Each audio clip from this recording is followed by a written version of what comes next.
प्रणाम सभी को। सबसे पहले हम प्रार्थना करेंगे।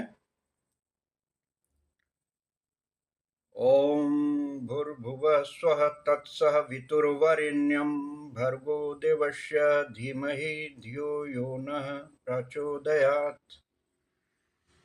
अर्थात तीनों लोकों में एकमात्र आप ही वरण्य हैं, आप ही धारण करने योग्य हैं। हे परमात्मा, आप मुझे ऐसी सद्बुद्धि दें कि मैं नित्य आप में प्रतिष्ठित हो जाऊं। ओम भूर्भुवः स्वः तत्सवितुर्वरेण्यं भर्गो देवस्य धीमहि धियो यो नः प्रचोदयात्। परमात्मा से यह ऐसी प्रार्थना है कि हे परमात्मा, तीनों लोकों में एकमात्र आप ही वरण्य हैं, आप ही धारण करने योग्य हैं, आप ही कल्याणकारी हैं। हे प्रभु, मुझे ऐसी सद्बुद्धि दें कि मैं नित्य आप में प्रतिष्ठित हो जाऊं। ओम भूर्भुवः स्वः तत्सवितुर्वरेण्यं भर्गो देवस्य धीमहि धियो यो नः प्रचोदयात्।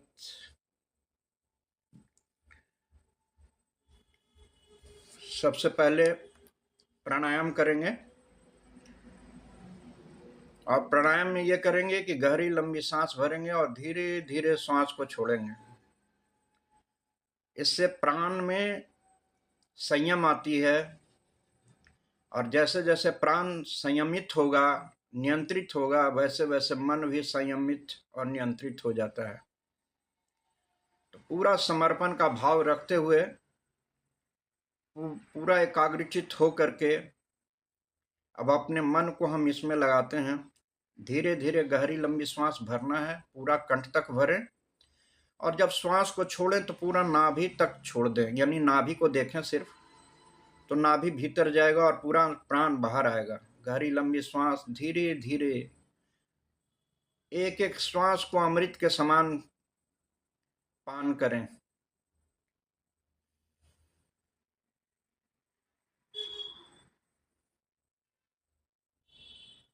धीरे धीरे श्वास को भरें और धीरे धीरे श्वास को छोड़ें। जितना देर में भरें उतना ही देर में धीरे धीरे धीरे धीरे छोड़ें।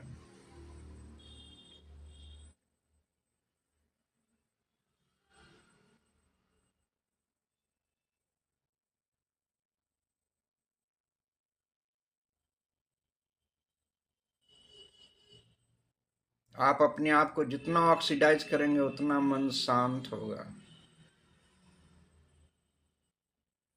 अपने एक एक सेल्स को पवित्र करना है।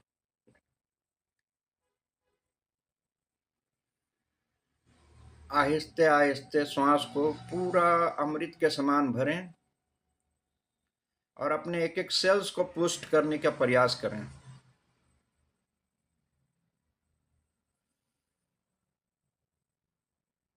पूरा श्वास को भरें और पूरा श्वास को खाली करें। खाली करने से जो विजातीय तत्व होगा वो बाहर आ जाएंगे और परमात्मा का नाम लेते हुए जब श्वास को भरेंगे तो अमृत के समान वो श्वास आपके प्राणों की रक्षा होगी।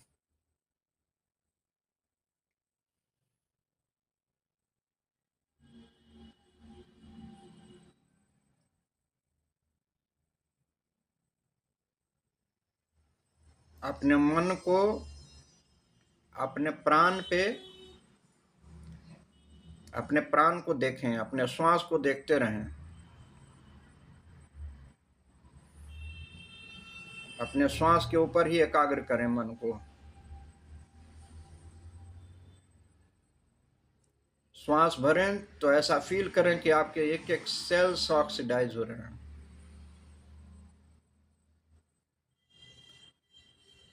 करोड़ों जो सेल्स हैं वो सारे के सारे सेल्स ऑक्सीडाइज हो रहे हैं।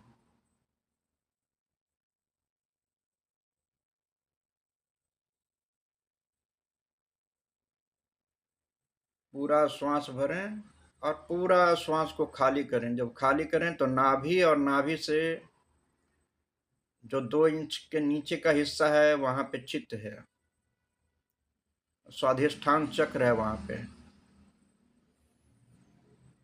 श्वास भरें कंठ तक भरें। अब सिर के ऊपरी हिस्सा जहाँ पे चोटी रखी जाती है उस पे ध्यान करें और धीरे धीरे पूरा श्वास को जब छोड़ें तो धीरे धीरे नीचे ध्यान करें, नाभि और नाभि से नीचे के हिस्से को।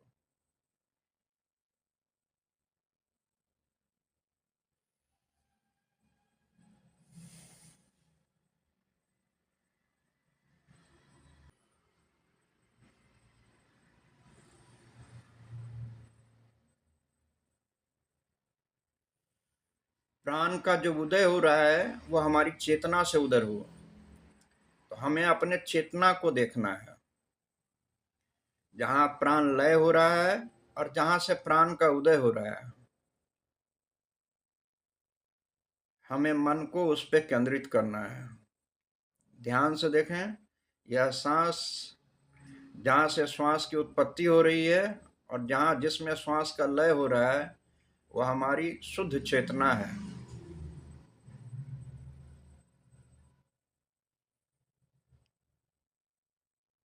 उसी में समर्पण करना है ताकि सिर्फ और सिर्फ शुद्ध चेतना रह जाए।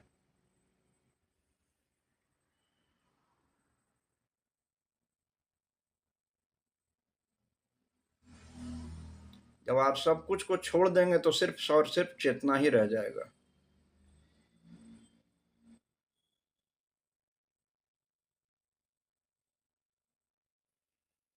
आज का विषय है महापर्व छठ व्रत और उसकी महिमा। सनातन धर्म में बहुत सारे मार्ग हैं उस परम सत्ता से को प्राप्त करने की। उनमें से मूर्ति पूजा है। मूर्ति पूजा से भी मन एकाग्र होता है और जब मन एकाग्र होता है तो वह अपनी शुद्ध चेतना में ही लय करता है। लेकिन इससे भी हमारे महापुरुषों ने उठ करके प्रकृति के साथ संबंध जोड़ा। प्रकृति वास्तव में देवता है, जो देने वाला है वो सभी देवता हैं। तो अगर हम स्वस्थ होना चाहते हैं तो हमें 5 प्रकृति, पृथ्वी, जल, अग्नि, वायु और आकाश, इन सब के भी संपर्क में रहना होगा। और हम चूंकि इनसे संपर्क नहीं साध पाते हैं तो महापुरुषों ने व्रत के माध्यम से, कि कम से कम व्रत के बहाने व्यक्ति उसके साथ होगा, उसके संपर्क में होगा। तो जो छठ का व्रत होता है ये वास्तव में सूर्य की उपासना होती है। उपासना का अर्थ है उसके निकट होना, उसके सानिध्य आना। और जो सूर्य है यह जीवन के और ऊर्जा का केंद्र है, स्रोत है। पृथ्वी पे अगर सूर्य का उदय ना हो तो ना तो वनस्पति होगा और ना कोई जीव जंतु होगा। इसलिए महापुरुषों ने उस बेला के बारे में बताया जब उसकी किरणें हमारे लिए बहुत ही लाभदायी है, और वह समय है सूर्य अस्त और सूर्य उदय, जिस समय सूर्य का प्रकाश में लालिमा होती है। लेकिन उन्होंने यहीं पे नहीं छोड़ा, उन्होंने हमें नदी में भी ले गए। नदी का कारण होता है कि जब कोई किरण उस पर पड़ती है तो रिफ्लेक्शन उसका और बढ़ जाता है। जब चिकनी सतह पे आप देखेंगे कि कोई सूर्य की किरण पड़ती है तो वो और ही ज्यादा ताकतवर होता है। छठ व्रत में यह पर्व जो है वो 4 दिन की होती है और इसे साल में 2 बार मनाया जाता है। एक बार चैत के महीने में और दूसरा कार्तिक के महीने में। इन दोनों ही अवस्था समय में अगर आप देखेंगे तो देखेंगे कि सूर्य और पृथ्वी की जो दूरी है वो लगभग समान है। इस समय ना तो अधिक सर्दी होती है और ना अधिक गर्मी होती है। तो व्रत और त्योहार के माध्यम से भी प्रकृति से जोड़ने का प्रयास किया गया ताकि हम सुखी और स्वस्थ जीवन जी सकें। यह पूजा जो होती है यह 4 दिन की होती है। पहला दिन जो होता है वह नहाए खाए होता है, यानी नहा करके और फिर भोजन किया जाता है, भोजन की व्यवस्था होती है। और भोजन में वही साग सब्जी का इस्तेमाल किया जाता है जो उस समय का ऋतु ऋतु का समय के हिसाब से होता है और हमारे स्वास्थ्य के लिए ठीक होता है। दूसरा दिन जो होता है वह उसे खरना बोलते हैं या लोहंडा बोलते हैं। इस दिन जो बरती होती है वो शाम के समय में भोजन प्रसाद बहुत शुद्ध तरीके से बना करके और उसका पान करके और फिर उसके बाद लंबे समय के लिए बिना भोजन का रहना होता है। तीसरा दिन जो होता है उस समय शाम के समय का अर्थ होता है और चौथा दिन जो होता है वह पारण होता है। उस दिन सवेरे के समय में सूर्य को अर्घ्य दिया जाता है। तो ये तो हो गया प्रकृति से जोड़ने का तौर तरीका कि पहला तरीका ये हुआ कि अगर हम अपने शरीर को स्वस्थ रखना चाहते हैं तो हमें चाहिए कि पहले नहा करके और फिर भोजन करें। नहाने से क्या होता है, नहाने में पानी है और पानी में H2O होता है, ऑक्सीजन होता है, तो हमारे सारे जो सेल्स हैं वो ऑक्सीडाइज होता है, जिससे आप देखेंगे कि नहाने के बाद तन और मन में एक स्फूर्ति आती है। तो हमेशा ये ध्यान रखना चाहिए कि भोजन से हमारे शरीर का तापमान बढ़ता है, इसलिए हमें चाहिए कि पहले हम नहाएं और फिर खाएं। इससे भोजन भी बहुत आसानी से पचता है।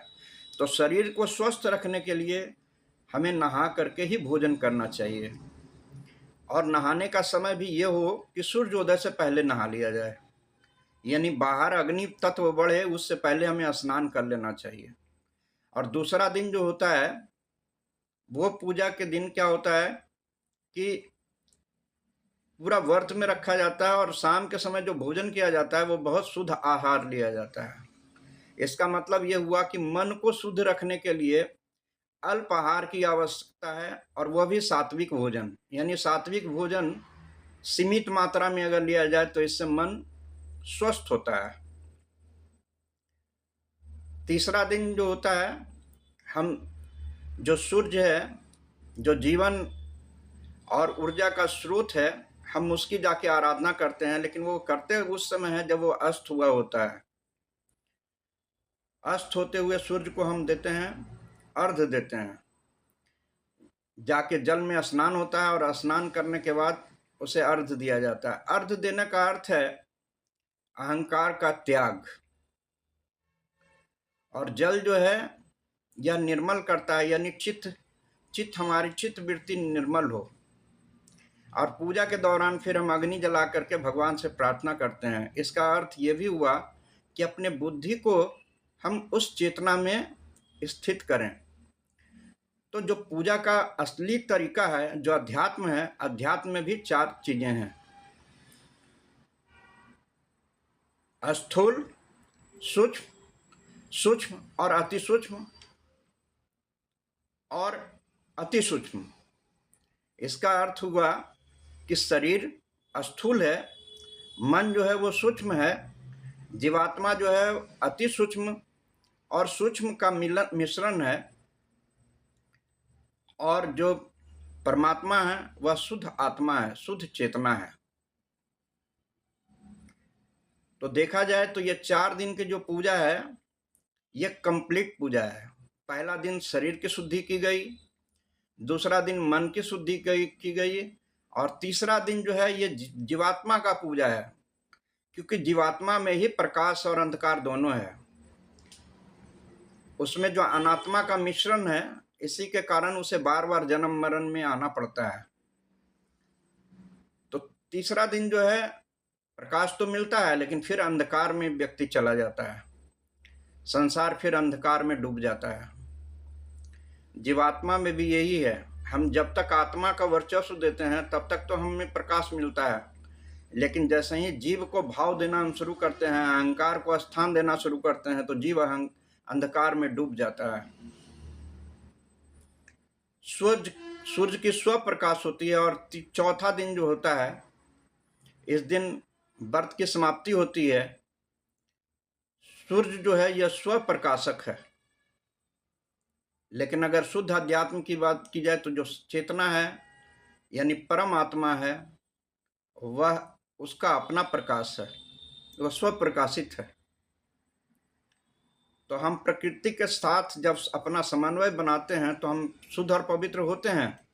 लेकिन शुद्ध अध्यात्म को समझने के लिए हमें अपने शुद्ध स्वरूप को समझना होगा, अपने शुद्ध स्वरूप को जानना होगा।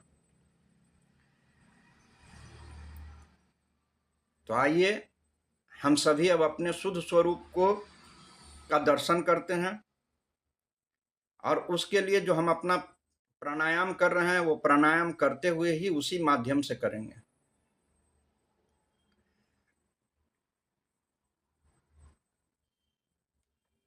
श्वास छोड़ते हुए, जो गहरी नींद में नहीं था उन सब का त्याग करना है।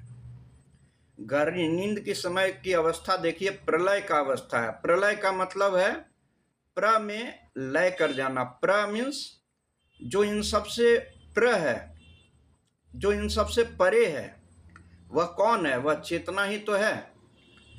जब हमें अपना शरीर का बोध नहीं होता है, गहरी नींद के समय में संसार का बोध नहीं होता है,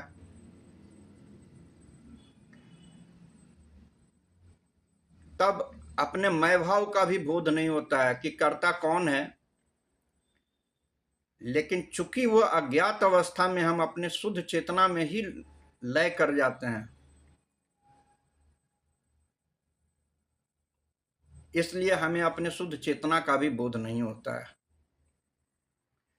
और यही कारण है कि इस अंधकार से, अज्ञान से जो मैं प्रकट हुआ है, यह हमें अज्ञात में लेके चला जाता है।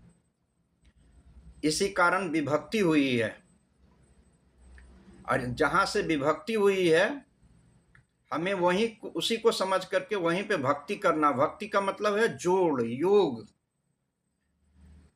तो वास्तव में हम अपने चेतना में जब जाते हैं, पूर्ण चेतना में जाते हैं गहरी नींद के समय अवस्था में, तो ना तो हमें शरीर का बोध होता है, ना संसार का बोध होता है, तब कोई कल्पनाएं नहीं होती है, तब शुद्ध चेतना होती है।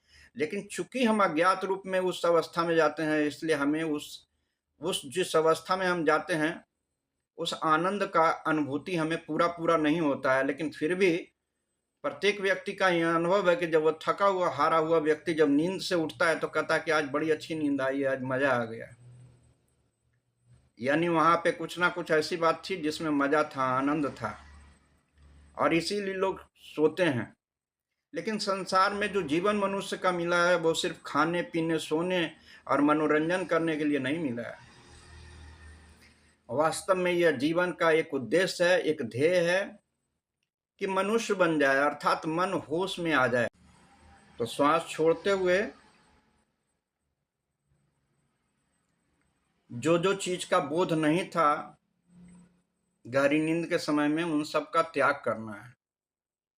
ये सारी अनात्माएं हैं। तो श्वास छोड़ते हुए शरीर का बोध नहीं रहता है गहरी नींद में, मैं शरीर नहीं हूं, और अपनी मैं का खोज करना है कि मैं कौन हूं। श्वास भरते हुए मैं कौन हूं, और जो उसमें ठहराव आता है, अपने शुद्ध चेतना को पहचानना है। मैं परम पवित्र आत्मा हूं, शांति ही मेरा स्वरूप है, आनंद ही मेरा स्वरूप है। यानी श्वास में 3 क्रियाएं हो गई, नाहम, कोहम, सोहम। जब हम श्वास को छोड़ें तो जो चीजें गहरी नींद के समय में नहीं होती है, उन सब से हम अपने आप को डिटैच करें। श्वास छोड़ते हुए मैं शरीर नहीं हूं, मैं मन नहीं हूं, अर्थात मैं विचार नहीं हूं। श्वास भरते हुए मैं कौन हूं, और जब श्वास स्थिर होता है या जिस पे श्वास का आना जाना हो रहा है, जिस पे विचार का उत्पत्ति हो रहा है और जिसमें विचार समाहित हो रहा है, मैं वही पवित्र आत्मा हूं, शांति ही मेरा स्वरूप है, आनंद ही मेरा स्वरूप है।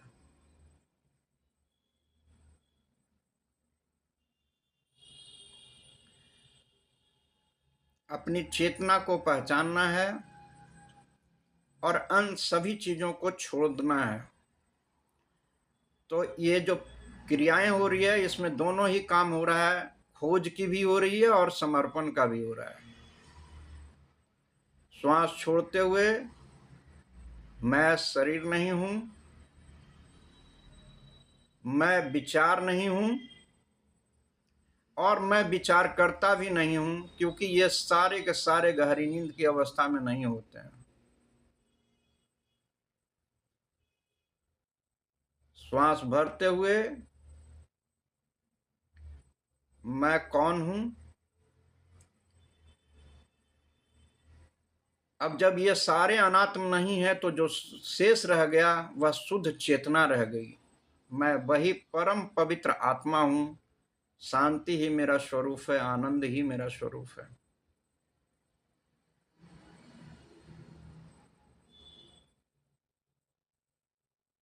श्वास छोड़ते हुए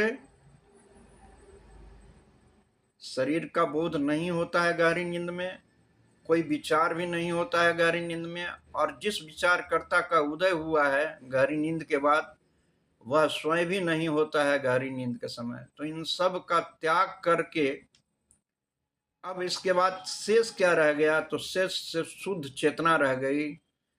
यह शुद्ध चेतना ही मैं हूं, यही आत्मा है।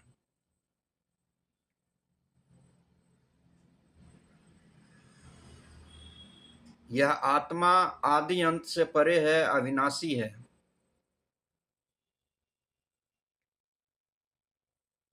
इसमें बहुत सुख है, बहुत आनंद है।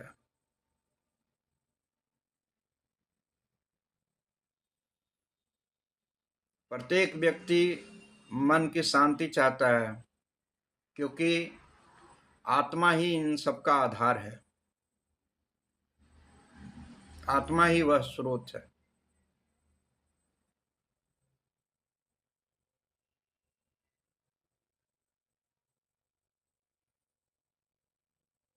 तो श्वास छोड़ते हुए मैं शरीर नहीं हूं, मैं विचार नहीं हूं, मैं विचार करता भी नहीं हूं। इसके अतिरिक्त अब शेष क्या रह गया, तो सिर्फ शुद्ध चेतना रह गया, जो गहरी नींद की अवस्था थी। मैं वही परम पवित्र आत्मा हूं, शांति ही मेरा स्वरूप है, आनंद ही मेरा स्वरूप है। यह कल्पना नहीं करना है, बल्कि इसका अनुभव करते जाना है। अभ्यास तो ऐसे ही करना होगा, लेकिन बाद में सिर्फ अनुभूति रहेगी। और जब यह शेष जो शेष रह जाएगा, यही सच्चित आनंद है। यह सत्य है, यह चेतन स्वरूप है, और यह सुखमय होने से आनंद स्वरूप भी है। तो अब मौन का धारण करेंगे।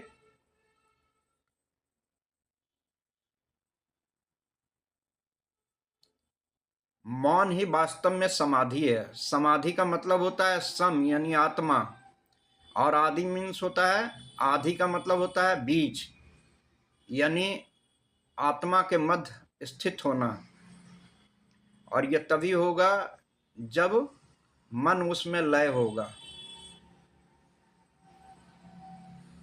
तो मौन होकर के चुपचाप से अब बैठें।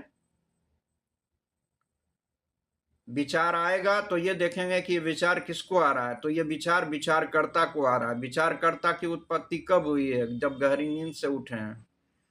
तो इसको भी हमें दान करना है, समर्पित करना है। अगर विचार के माध्यम से नहीं हो तो हम श्वास के माध्यम से कर लेंगे। थोड़ा फिर गहरा लंबा श्वास भरेंगे और अपनी चेतना की तरफ ध्यान देंगे।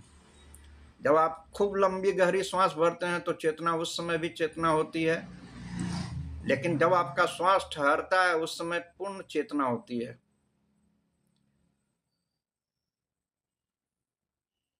हमें अपने चेतना को जानना है, चेतना को समझना है और चेतना में स्थित हो जाना है। तो इन दोनों का उपयोग करना है। जब श्वास के माध्यम से भी अगर विचार ज्यादा आने लगे तो गहरी लंबी श्वास भरना है और फिर श्वास को छोड़ देना है और उससे डिटैच होना है कि मैं शरीर नहीं हूं, मैं विचार नहीं हूं, मैं विचार करता भी नहीं हूं। और अपनी शुद्ध चेतना को उसके बाद देखना है। धीरे धीरे आप शुद्ध चेतना में स्थित हो जाएंगे। बस यही शुद्ध चेतना बन के रहना, यही समाधि की अवस्था है।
धीरे धीरे अपनी आंखें खोलिए।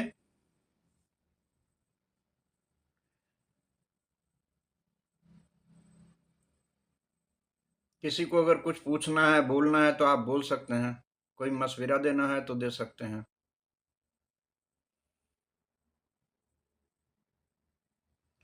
देखिए, ध्यान का अर्थ है एकाग्रता, मन की एकाग्रता। और मन कहाँ एकाग्र होगा? जहां से मन का उदय हुआ है, जो मन का स्रोत है। और मन है क्या? विचार है। तो विचार जहां लय हो रहा है और जहां से प्रकट हो रहा है वह चेतना है, शुद्ध चेतना है। ठीक इसी प्रकार से जहां से प्राण का उदय हो रहा है और जहां प्राण लय कर रहा है वह शुद्ध चेतना है। तो विचार यानी मन एवं प्राण, इन दोनों का उदय, उद्गम स्थल जो है वो शुद्ध चेतना है। वहीं से वह प्रकट हो रहा है, वहीं वह समाप्त हो रहा है। हम अगर उस केंद्र को समझ लें, उस केंद्र में अपने आप को स्थित कर लें, तो हम भी स्व प्रकाशित हो जाएंगे। उस आनंद की अनुभूति करेंगे जो सच्चित आनंद है। तो आज का जो था छठ व्रत, इस छठ व्रत के माध्यम से हम अपने चारों चीज को अपना स्वस्थ करें। शरीर में चेतना ही है जिसके कारण ये शरीर काम कर रहा है। जो मन बुद्धि काम कर रहा है वह भी चेतना के द्वारा ही कर रहा है। जीवात्मा में जीव जो बना है वह पंच तत्वों को धारण करके ही बना है। अगर यहां से भी चेतना को हटा दिया जाए तो जीव सरवाइव नहीं कर सकता है। और शुद्ध चेतना तो शुद्ध चेतना ही है। तो इसके माध्यम से अध्यात्म को हम समझने का प्रयास किए। आप सबका बहुत बहुत धन्यवाद। आपने सबने बहुत अपना कीमती वक्त दिया। लेकिन रोज यह अभ्यास कीजिए कि हमारा जीवन जो मिला है वो किस लिए मिला है, उसका लक्ष्य क्या है। उसका एकमात्र लक्ष्य है कि जो हम अपने मन को परिधि पे बना रखे हैं, कि हम अपने आप को समझ रहे हैं कि मैं शरीर हूं, उसी मन को हम अपने केंद्र में स्थित करें कि मैं शुद्ध चेतना हूं। अपने शुद्ध चैतन्य को जानें, अपने शुद्ध चैतन्य में स्थित हों। अपने बुद्धि को वहां स्थित करके अपने 5 काम कर्म इंद्रियों और 5 ज्ञान इंद्रियों के द्वारा हम बाह्य कर्म करें। बाहर के कर्म को अपना कर्तव्य, जो हमें कर्तव्य अपना समझ करके हम उन कर्मों को करें, तब ये कर्म भी श्रेष्ठ होंगे। हमारी एकाग्रता अच्छी होगी। स्वार्थ के कारण ही हमारी जो कर्म है वो ठीक ठीक नहीं हो पाता है। तब हमें वास्तविक सेवा का ज्ञान होगा। वास्तविक सेवा है कि अपने मन को अपने शुद्ध चेतना में समर्पित कर दिया जाए और अपने 5 ज्ञान इंद्रियों और 5 कर्म इंद्रियों के द्वारा सांसारिक कार्य को किया जाए। यही वास्तविक पूजा होगी। आप सबका बहुत बहुत धन्यवाद। परमात्मा सभी को स्वस्थ रखें, सुखी रखें, सबका भला करें, सब जगह सुख शांति आनंद फैले, सभी लोग सुखी रहें, स्वस्थ रहें, तन से मन से। और परमात्मा सबकी मनोकामना सिद्ध करें। व्यक्ति संसार में और अध्यात्म में दोनों रूप से हर तरह से वो सुखी रहें। आप सबका बहुत बहुत धन्यवाद। नमस्कार।